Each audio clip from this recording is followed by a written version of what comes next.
Good. That's the name of the course. Welcome again.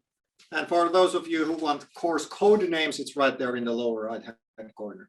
My name is Risto, and there's Jari also there live on video. Hi, everyone. And welcome on my behalf. And actually, just to let you know, we're going to be recording these. So, Lee, are you going to push record at some point? You probably have already.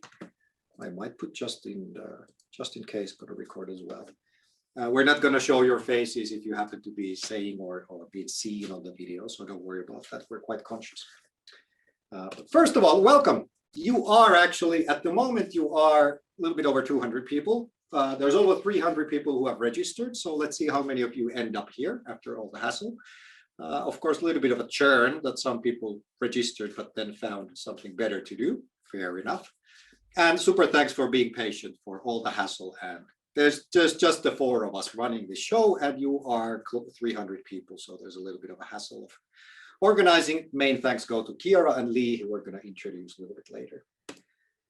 I'm going to start with course objectives. Then I'm going to tell a little bit who I am. Jari's going to tell who he is, and then Lee and Kiara are going to say hi. And then the first breakout room, in about 13 minutes, we're going to ask you to tell each other, who are you? Why are you here? And that's kind of the mode of the whole course is introduced as well. We're going to make actually you do things during these lectures to keep it a little bit more, less boring, but that's kind of the point of the course as well. So if we look at why you probably came here and what are you looking for in this course? Well, here's the objectives from our part. So first of all, we want to open with Jari the fundamental changes in thinking that are happening in the past years and the future years when it comes to leadership, organizations, and making change. And not being only theoretical, but also showing you how this is very hands-on practical work. Maybe to put it bluntly, there's no magic to it. It's actually very intuitive when you think about it. And we have kind of two objectives. The first one is about you. So like I said, we're going to provide you with theory, but also trying our best to balance it with practice, hands-on stuff. So it's not just theory.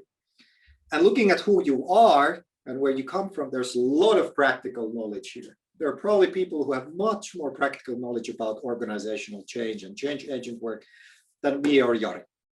But what we're trying to provide you people is more theoretical background and then vice versa.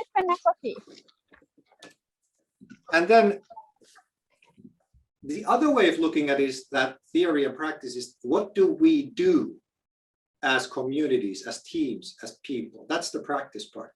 But an important integral part of it is just how we think. It's not enough that we know what to do. This affects our thinking. And of course, our thinking affects the way that we do things. And in this context, what we're trying to do and our objective for the course is that we're going to help you come up with values, attitudes, and meanings, which is the thinking part. But also, like I said, at the same time, give you tools, maybe draft out little simple processes, ways of working, of how these two blend together and you in the middle. And like I said, I guess we're emphasizing this because we want to make sure that you understand we're going to make you do things because you are the center of the course, you as an individual. And the other thing where it comes up is that we're going to ask you to reflect a lot of things. We're going to ask you to think with your own brains. So we're kind of hoping that you actually do a little bit of work than just passively listen to us. And we're going to be gently pushing you into thinking for yourself, obviously. And I guess another way of putting it is that we're not here to teach that this is like the general universal change agent model. This is how the change agent works, or this is what change leadership is about, because that's not right. It starts with the person themselves and them growing to become a certain change agent. And we're going to be bombarding you with practice and theory and other people as well. But the thing, of course, I want to emphasize, our objective is that you realize that I need to kind of learn myself, grow myself. I cannot buy this from the grocery store and take it. No, this needs to come from within. On the other hand, the other objectives, this is not an individualistic course, if you want to put it that way. The other objective is about the other people, because as an individual, we can just do so much. We need other people to actually make a change. And as you can see in the slides, what we're trying to do is to leverage that you are quite an exceptional crowd. There's about 150 students from Aalto University, and then there's about another 150 professionals from literally all around the world, exotic places like Tampere. And that's why we're going to be forcing you to listen to each other. And that's, of course, the whole point of facilitation. And well, it doesn't come as a surprise. We're going to be doing that online in this course. But nevertheless, I guess we're all quite familiar with online work, whether we like it or not. And then again, it says we're going to be providing you with the tools and links and materials and all of that. Then here's the outline.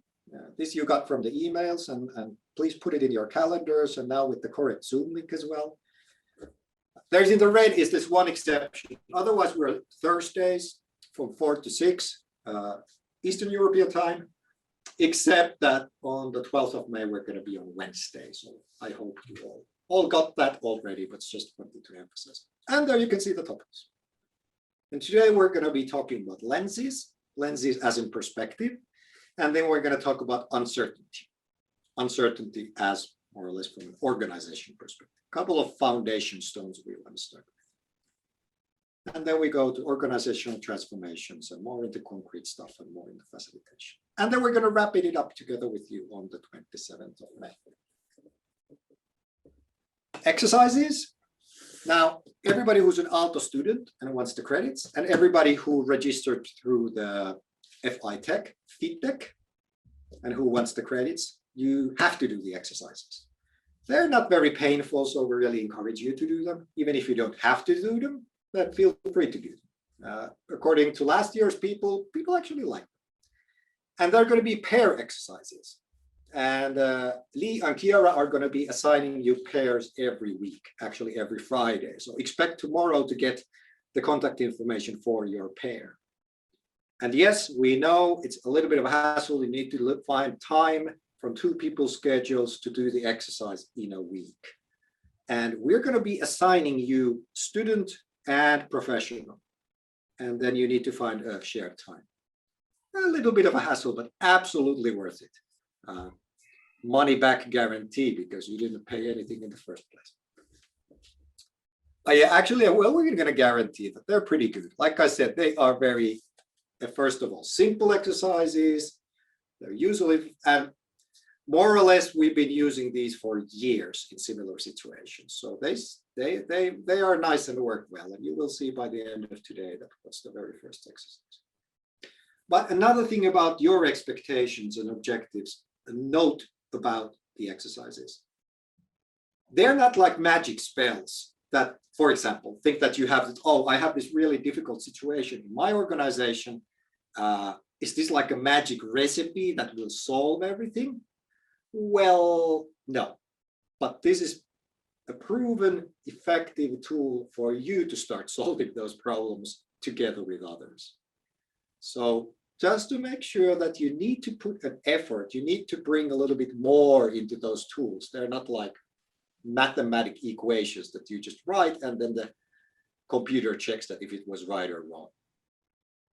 I'm sure you will understand what I mean when you see the exercises. Pair exercise is about facilitation. One more thing about attendance, kind of course practicalities. So all the Aalto students and all the active registrants, you need to attend every lecture. If you miss a lecture, then contact us through the emails and we'll see what we can do. But the point is that we have 5 lectures. That's not quite a lot. So please, please, please make sure you attend them. If you cannot, contact us. And the way to register your attendance is that we're going to be providing you with a Google form after or the end of each lecture. And then you just go to the Google form, give your name, and then answer an extremely simple question about the lecture, which is pretty much your opinion. And then that's how we record. Good. And let's see. Today's lecture, introduction, that's what I'm doing at the moment. We're going to be talking about variety of motivations. That's our first breakout room. Then after that, Jari is going to take the stage and talk about different kinds of lenses and how we are aware of the perspectives. Then we're going to have a 5-minute break. And then I'm going to talk about uncertainty as a starting point, and then introduce the first exercise. And then it's going to be already 6 o'clock here in Finland, and we're going to be done for the day. Risto. Yes, sir. One question in chat concerning the lecture attendance, because in our instructions there was 5 times 2 hours, so meaning that 5 lectures are required, not 6. So what's our rule here? Let's get back to that later. We'll figure out something out. Yeah. Well, but I'm hoping you're here for the contents rather than the hours. So I'm sure that you actually want all the information you can get. But I do understand, I do appreciate that people allocate specific time for this, and let's figure that out later. Like you already said, with our Zoom link mistake, we're flexible both ways. But hey, let's go into who are we here today. According to Zoom, you are, or we are, how many are we? 254 as we speak. So we're getting close to the 300. Here's a quick introduction of myself. A lot of pictures from my family album. So I'm Risto, nice to meet you all. I'm a professor of practice here at Aalto University. I practically run bachelor's and master's programs called information networks. But that's not necessarily why I'm here teaching. The reason I'm teaching and running the course with Jari is that before I became a professor, I was almost a decade as a consultant. First doing projects, but then actually facilitating a lot of projects and facilitating organizational change. So just to let you know, my background comes from more or less a service design, consultancy, and then gradually moving into organizational change, culture change, coaching, and all of that kind of stuff. And there on the right-hand side are a couple of books I have written with my colleagues about tools, methods, change leadership. There's some stuff on YouTube as well, and so forth. So that's my background. So almost 10 years of practical work, plus now more of an academic perspective into this. And then we have Jari. Okay, hi everyone, and good afternoon, and welcome to the course. And it's very, very great to see you all here. Nice that you joined. I apparently have more text than pictures, but so my background is that I could say that I'm a long-term leadership and organizational development professional, and I have also this kind of multiple roles, not simply just in the academic world, but I have also been as a change agent in a large organization before I joined to academia, and that was a very interesting time for understanding the institutional change process and how to serve as a change agent within an organization. But then I have other multiple roles as well. And at the moment, I'm serving as a teacher on leadership and leadership-related stuff like self-management, teamwork, and such. But my keen interest is in understanding and developing further to methods how we can improve leadership and organizational life. And I have experience also from multiple organizations, from public sector to companies, large ones and small ones, and also this university organization. For me, one case I have been able to, or I had an opportunity to be involved in this large merger process we had 10 years ago, and that was also interesting, very interesting change process. But my, let's say, maybe specialty is more in this facilitation process and relational aspects of it, how we can really build trust and good process as a facilitator, and that's maybe my contribution on this course as well. Thanks for coming and joining. Thank you, Jari. And also, Jari is an extremely smart and a nice person as well, which doesn't say there, but it's between the lines. And then we have, to help us older gentlemen out, we have actually some heavy muscle and brains behind it. We have our teaching assistants, Kiara and Lee. Do you want to say hi to everybody? Yeah, Hi. Hi, everybody. Thank you for joining us. Yeah, thank you. Yeah, and as you can imagine, they have been doing a lot of heavy lifting of putting everything together and all the communications and everything. So already super thanks to them, and we're totally relying on them. Enough about us. It's more about you. So what we're going to make you do now is we're going to put you in the breakout rooms, roughly 4 to 5 people each, and then have a quick round of introductions. And after we transfer you into the breakout rooms, one at a time in your group, roughly 1 minute each, talk about who are you, where do you come from, and what are your interests? Why are you taking this course? And what's your interest in the theme of facilitating change, facilitation, organization, and so on. So there's almost 10 minutes altogether. So there's no hurry. Take time to get to know each other. And then it would be nice if you choose somebody who writes down maybe a couple of bullets from your group into the chat. So we also see who are you and why you are here. That would be lovely, as they say. And then you will be automatically transported back into this main room. And if it's totally impossible for you to talk at the moment for whatever reason, that's perfectly fine. Then just don't join the room. And engage the transfer, please. There you go.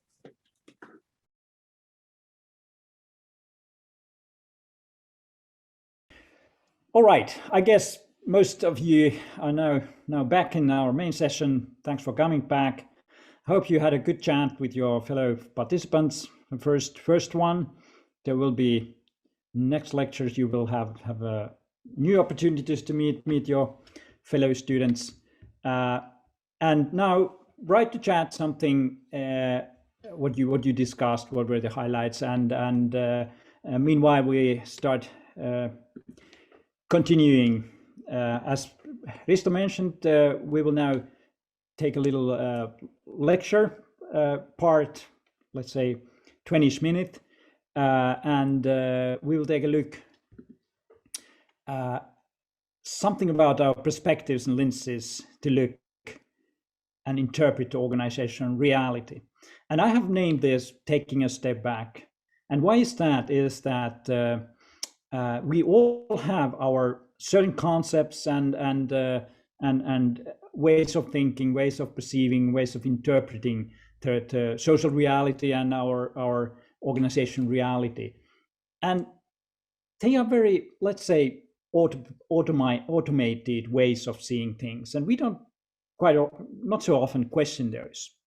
And but from our perspective, if we want to become a better leaders or better change agents and understand organizational reality in a richer way, then it's very, very healthy to take a step back and start to review your own lenses and hypotheses and assumptions and understanding of organizational reality. And I will try to elaborate a little bit further why. So our way of being in the world, or way of being in an organization and in social relations is quite a lot of experiences, emotions.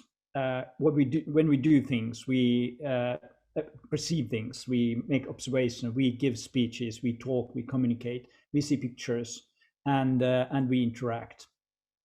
And all that is something that we tend to make sense out of and interpret. And we all have, in a way, unique lenses to interpret and make sense of the data we acquire. And I think there's a lot of arguments about human beings, what's fact, but I think this is something that is, I would like to take a fact, that we have unique lenses, each of us, to interpret and make sense out of data we acquire. So we don't just acquire data as such, but we have this kind of interpretation system within us. So, and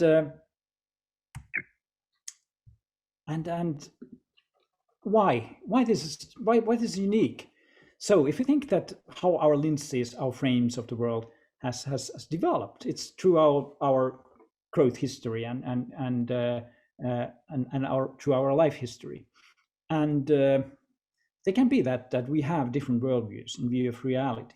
Some of us might see to social reality more as a functionalist way, that there is a defined kind of concepts, theories, and systems, and others can see world more as a socially constructed, for example. Then view of human nature. Some of us might be very trustworthy, and others are a bit more doubtful, and that labels how we encounter other people and how we interpret what they are saying, their communication. Personalities are different, and that can have influence in our ways of interpreting the data. Personal values and ideologies, we tend to have different ones.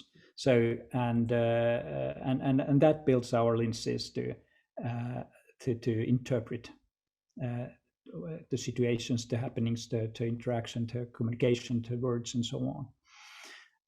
Our professional backgrounds and create our kind of interpretation frames quite heavily in a way, and they differ from each other. And then, of course, our cultural backgrounds and growth history and social experience into our lives tend to build our lenses. And there, I think it's very healthy now. Finally, in Finland, we talk about diversity and inclusion more, because this is something that when we are maybe living in a dominant culture and representing a dominant kind of figure in our culture, then it's very hard to decipher or listen to the experience of marginalized. And these are also something that is very important now to when we think about organizational life, leading and change as well. And then more temporary aspects, social context, situational factors tend to also influence in our interpretation. And personal vitality and alertness. So when we are tired and stressed, we tend to be more narrow-sighted. And then when we are with full resources and well rest, then we can be more open and have a much more fruitful interpretations. But are we still prone to presume that others perceive and experience the world and situations similarly with us? I think this is because we take our view so granted every day that it's hard to remember. At least I catch myself every day from not remembering that. And I think this is now important when even in critical situations, it's good to remember. Maybe it's good to be more curious about how others are perceiving. So are we willing to ask and listen? And now when we talk about the change again or facilitation, this is one thing we want to emphasize, that we are willing to listen others and willing to learn about others' view of seeing and interpreting. And that makes our understanding also much richer. Okay, now a man or a woman or both. Can we see that? But if we don't have a concept or a theory, the data doesn't make sense to us. I have here a picture of well, many can recognize something in a picture.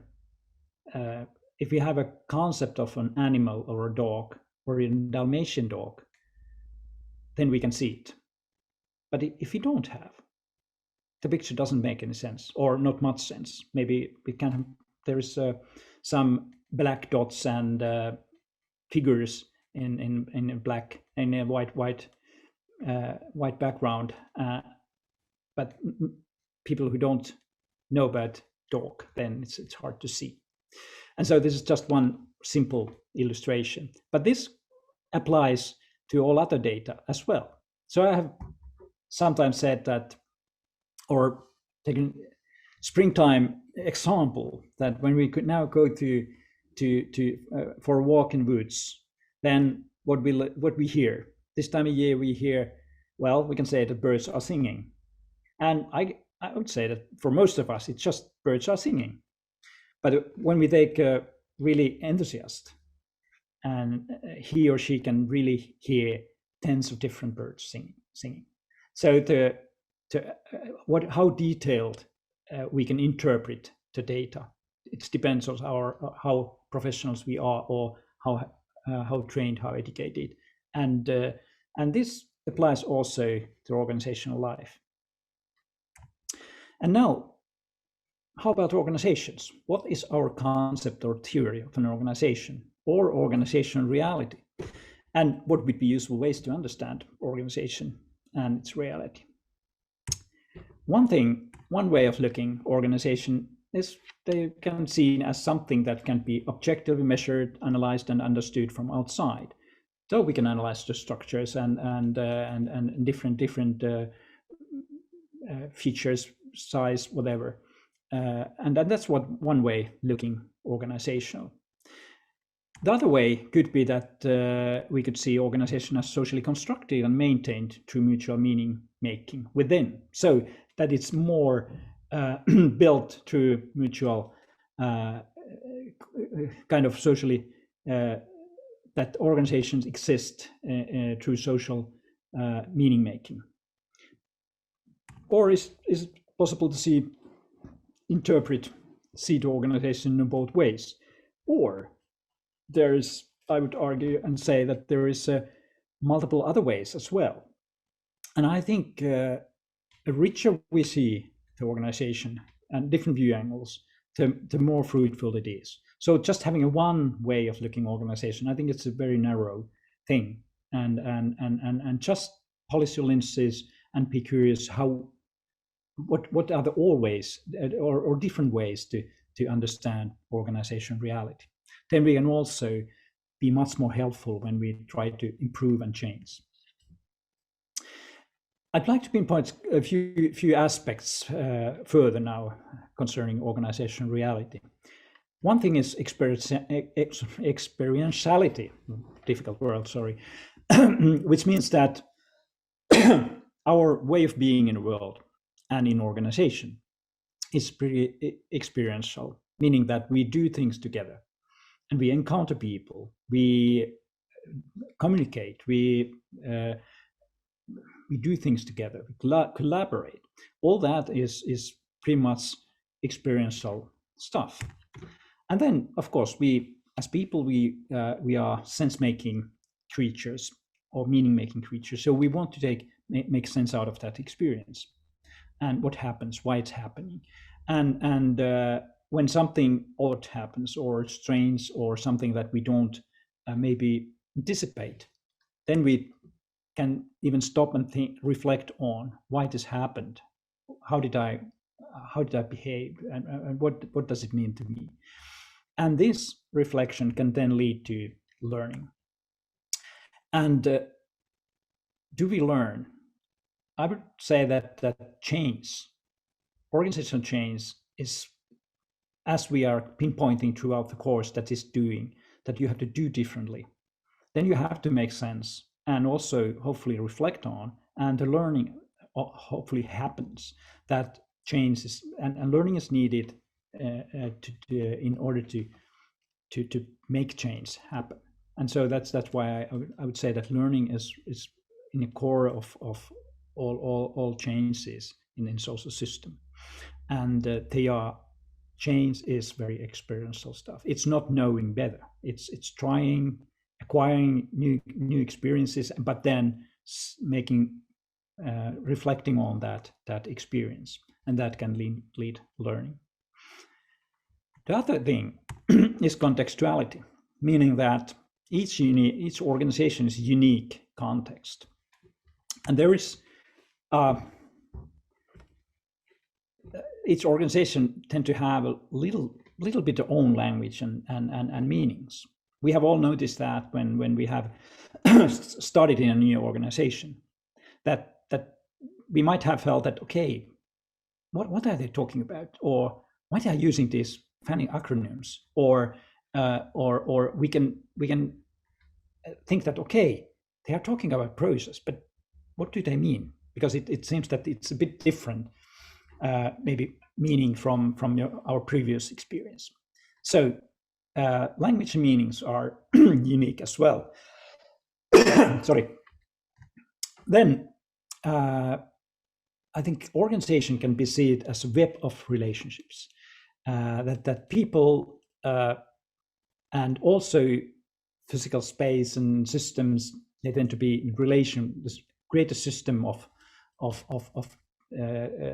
this kind of systemic whole, which is labeled with different relations and relationships label that, and of course the most important thing is our relationship with each other.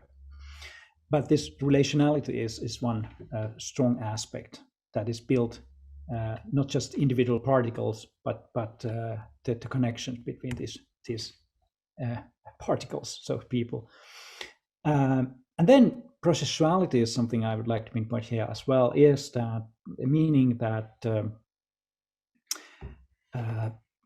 that the organization can be seen as continuously in motion, that it exists through our communication, and we maintain the relationship meanings and so on, and this create that they are dynamic system. So organizations are not static structures, but they are dynamically moving and living social systems, and that's much more interesting when we think about changing organization. And then our everyday life is labeled and through practice. We can see through practices, and so we in organization and also in our personal life we can see that there's a lot of routinized practices we follow, and that's labeling organizational reality quite strongly as well. We have different meetings, different processes, different procedures we follow, and we repeat those, and they get routinized. And then finally, culture is something that we can think about, that culture is representing all those basic beliefs and values we have created through our organizational history, and that is very implicit as well, that they are taken for granted assumptions. And now all that is somehow connected to when we talk about the change in organization. So it's not about structures, but it's about people in relations, making meanings together, and following practices, talking to each other. And then if we want to change, it must somehow apply to that. And it's very experiential. And finally, a couple of things about the culture and practices. There is this kind of recursivity when we think about culture and practices. So when we start building a new organization, so let's say startup, that we have a small team at first, then we, of course, our culture start building. We start building culture right away. So what's the right way of thinking, and how we learn, and how we and then we also start building practices. We routinize something, and when we grow as an organization, the newcomers, they tend to capture the culture easily and follow that and follow the practices, and gradually it happens that we, to our action, to our interaction, to our behavior, we in a way produce and maintain the culture in a way, but at the same time the culture and practice start to define us. So this kind of recursivity is there, and that's why the culture and practice tend to become deeply routinized and implicit, and that makes organizational change challenging as well. And finally, some further questions now, if we take this seriously.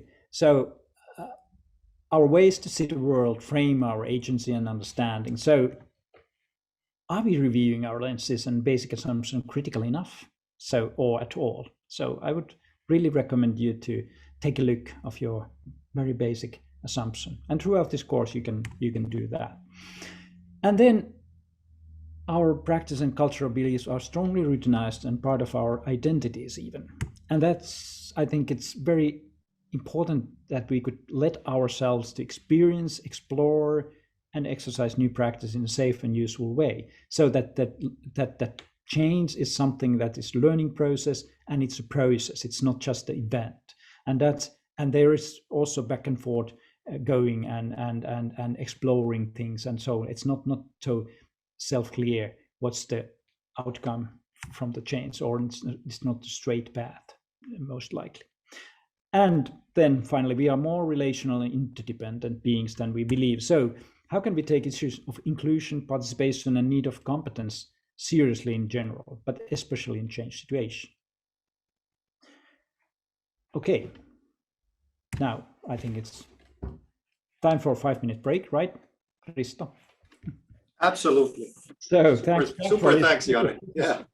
This was a quick 20-minute talk about lenses. But let's have a now 5-minute break. 7 past, we will back, then we will continue. And stand up and take coffee, but don't go far. Yeah, seriously, don't read emails.